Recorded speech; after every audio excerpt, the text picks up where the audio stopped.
Hello, I'm Bob Dempsey, Chair of Neurosurgery at UW.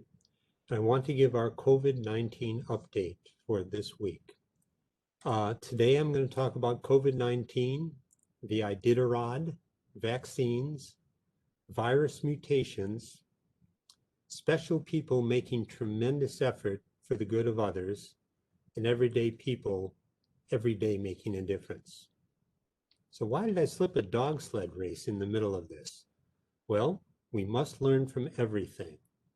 Each day we have challenges, and often understanding our history might tell us a little bit about what we might be able to do. So I'll get to that. Where are we now? Where do we sit? Well, it's both good news and bad news, and how we respond to bad news is that challenge of every day. Right now, we're in the middle of a major pandemic. There have been 106 million people worldwide that we know have been infected, and 2.3 million died. Probably multiply those numbers by 2 to get to the actual number. Now that means about a 2% death rate. And that's why this is so much worse than flu, so much worse than other viruses that you have known about during your lifetime if you're younger than me. I say that because my family had polio, and that was a very devastating time. But think of other pandemics in the past.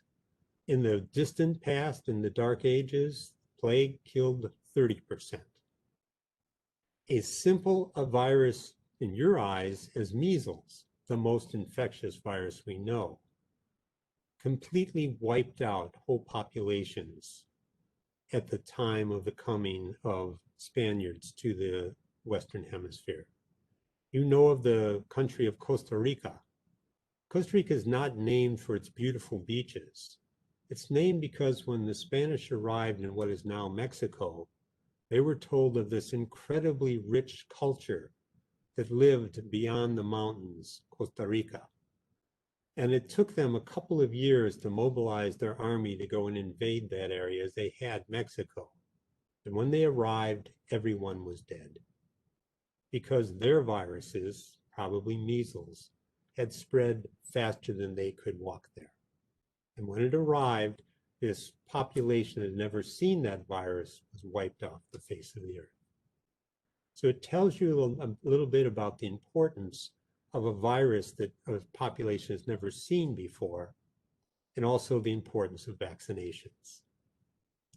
The news, especially in Wisconsin in the United States, is remarkably hopeful.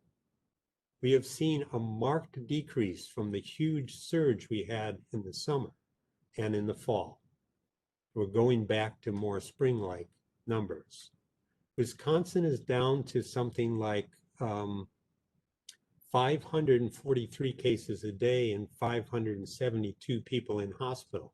It's about a seventh of the numbers we had 8 weeks ago. And that's excellent. I mean, the United States is falling as rapidly. And why? Well, first take some credit for yourselves. Washing hands, masking, isolating. It does work, but not that well. More is going on. My hope, of course, is that these mutations we're going to spend some time talking about in the virus has included perhaps less efficacious spread of this present strain that we have in the US at this time. There are other strains coming, so this may be a lull. Second, we may have done something very smart with our vaccination program. The improvement was starting even before vaccines were rolled out. But by vaccinating the people most likely to get it seriously, the healthcare workers in nursing homes, we may have cut the head off the dragon and see a decrease in hospitalizations and deaths. It's probably a combination of these factors, but more to come. Because you see, vaccination is really a race against mutation strains. Right now, we know that the strain originating in the UK has taken over Europe. It will take over the United States, we think, because it's very infectious type of coronavirus in the next probably 6 to 8 weeks. Nevertheless, we think the vaccinations will work against it if we can get it stopped. More serious strains in South Africa are arriving in the United States, and they may outwit some of the vaccines. Certainly the AstraZeneca vaccine, which has not been approved in the United States, seems to be less effective against that strain than one would hope. We don't know if it's effective in stopping death, but it's not really stopping minor cases, which means the vaccine doesn't keep the virus from spreading as minor case to minor case. If there's a big reservoir of people or animals that coronavirus can be replicating in, it will mutate. Prior to the last 2 months, the mutations were simply something that we looked at to tell where the strain came from.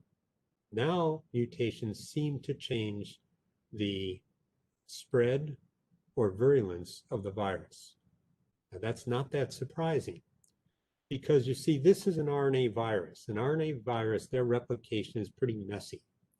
So they overcome that by making lots and lots and lots of replicants, huge numbers, because most of those mutations are fatal to the virus and therefore eliminated. One would hope some of the mutations just make it harder for it to spread and therefore it dies out. But it's also possible that it could make a mutation which mutates the antigen that a particular vaccine is based on, making the vaccine not helpful because it doesn't see that protein in the virus anymore. So that's a problem. And it's one of the reasons why you want to get a hold on a pandemic before it can be changing too rapidly, either by isolating it to death or vaccinating it to death. The alternative is we all get very sick, which is not what we want to do.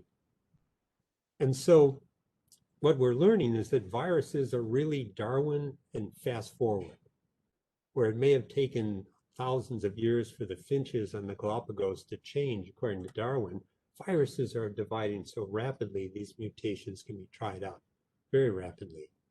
So we really need to get a stop before the new strains can get a foothold. Because even if cases are down, we're seeing after effects lasting. A large number of people that were sick from COVID, maybe not even hospitalized, but sick, are having after effects. And that's some things we're trying to study. What is the nature of that? But I don't want any of you to get COVID. That should be clear. So mask, isolate, wash your hands. So what about vaccines? Well, we have many. The important things to know are we need more. Because each of these vaccines, there are about 30. Not all of them are going to come to fruition, but there are about 30 being worked on. Each of these have separate antigens and therefore may attack a different part of the coronavirus or different methodologies. The one that we predict will come online within weeks in the United States is the J&J vaccine. It looks like it's slightly less effective than the ones that we have, but it's much easier to store and much easier to give. And this is an AstraZeneca, the ones we're hoping to be able to give in Africa, in South America, throughout the world, because we're responsible for them as well. And yet, when we get information about how effective this vaccine or how effective that vaccine is, we can't compare them. They're testing them at different times against different strains. So the way we're going to find out how well a different vaccine works against a new strain is to watch the outcome in the vaccinated people. And so we are part of that experiment. We always knew that would be the case because we couldn't really complete all of the efficacy testing. Once we saw it was safe, we moved to using them. And that's important. So how do we get people down vaccinations to a level? Well, and how do we see what's effective? Well, we look at places where they vaccinated a lot, like Israel, and try to see, do we now see their cases falling? If they're not, what strain is getting through? Because we can make new vaccines, and we will, and there may be booster shots. But in general, even the fastest of those aren't going to be available till summer. So we'd like to get the present strains wiped out before they can mutate. So that means distribution. Well, how do you get 80% of the population vaccinated to get this so-called herd immunity? Well, at the pace that we were vaccinating prior to the inauguration, it'll take us 2 years to vaccinate the United States and infinity to do the world.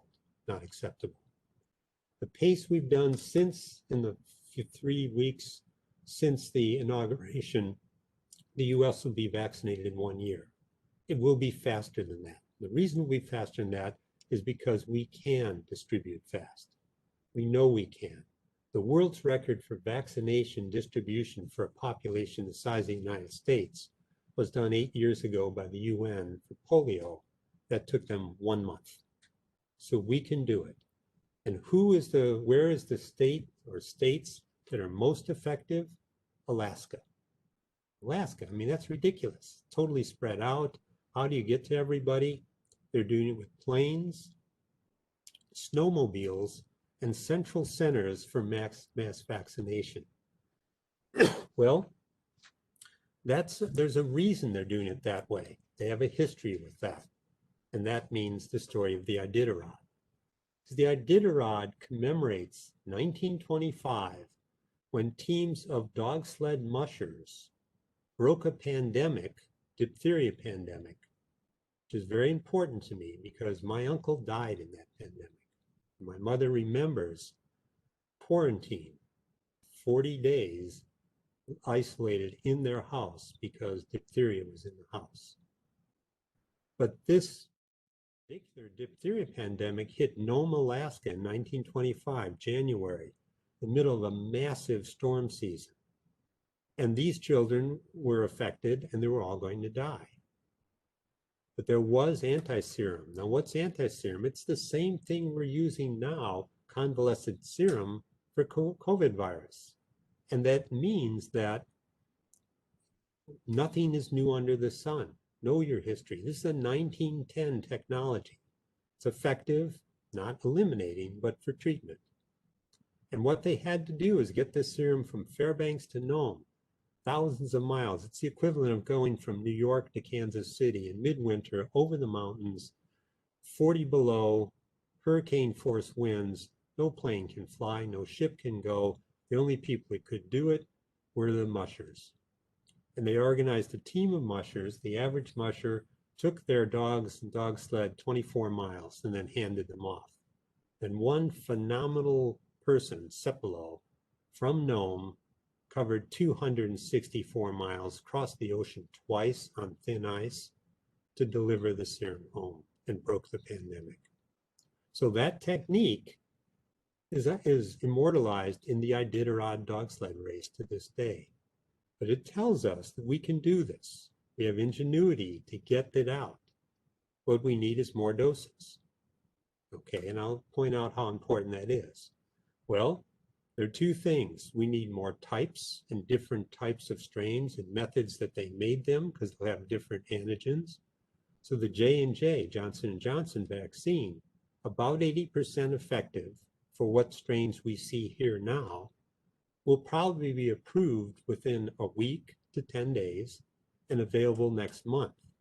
It'll take them time to make the hundreds of millions of doses, just as Pfizer and Moderna are taking time to make their hundreds of millions of doses, which we need and then we need to spread to the world.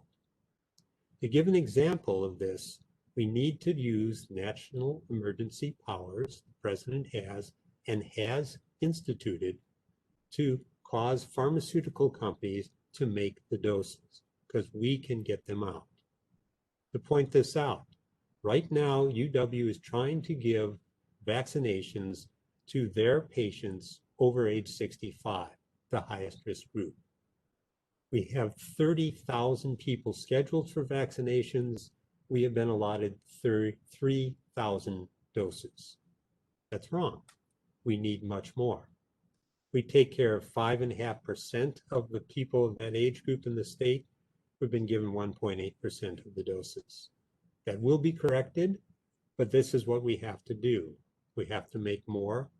Government policy is being changed. And then we need an even distribution through health systems, through drugstores, through central government stations. The plan literally is to use the football stadiums of the NFL.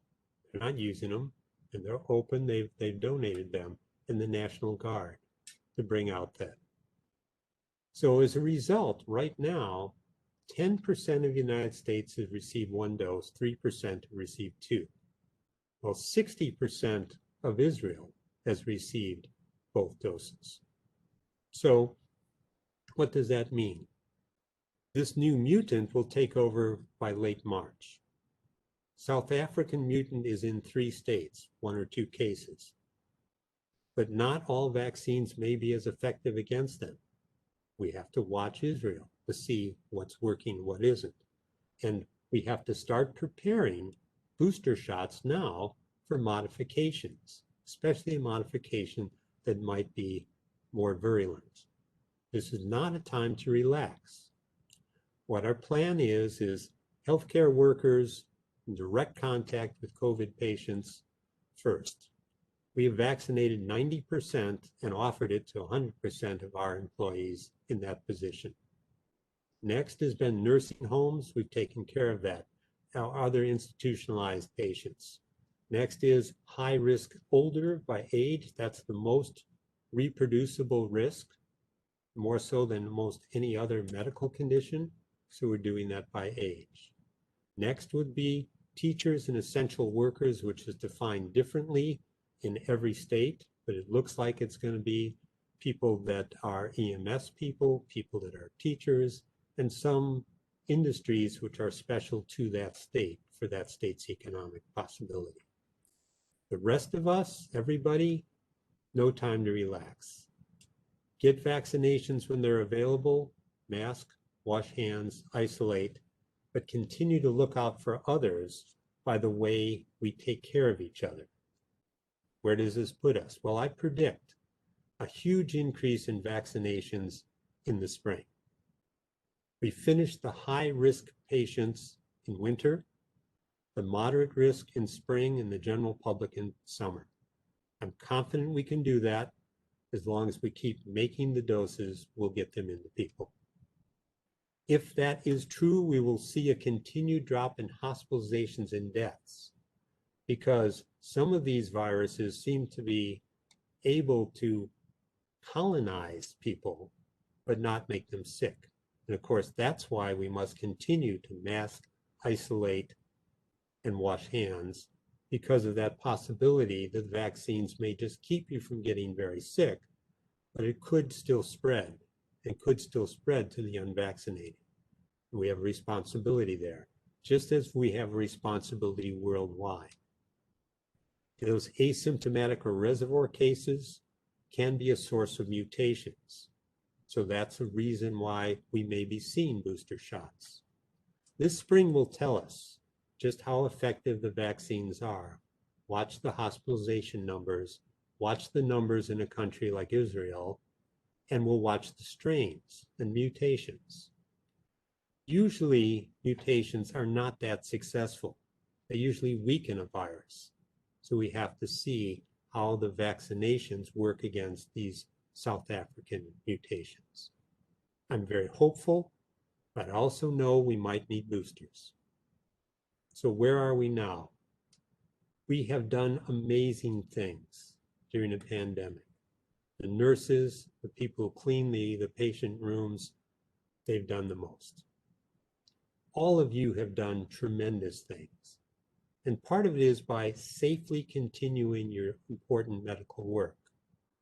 Part of it is by inspiring people to be safe, to look after everybody. Because if I'm inspired by a few people and their dogs risking their lives for dozens of children in Nome in 1925, we all should be inspired by thousands of healthcare workers risking their selves, their families' health for billions of people worldwide. A lot is being done. We are making tremendous improvement. We have a new threat. for a potential mutation that could escape some of the vaccines. We will set a broad net for it, and we will succeed. We're going to have to take it really through this summer, I feel strongly, and worldwide through the fall and winter. Because if we find an effective vaccine that can be mass produced and not deeply refrigerated, we will be able to roll it out worldwide. So there's both good news and bad news. There's challenge, there's learning from history, and there's mostly excellent people all around you. And look at yourself, you too, and I thank you for that. Thanks very much.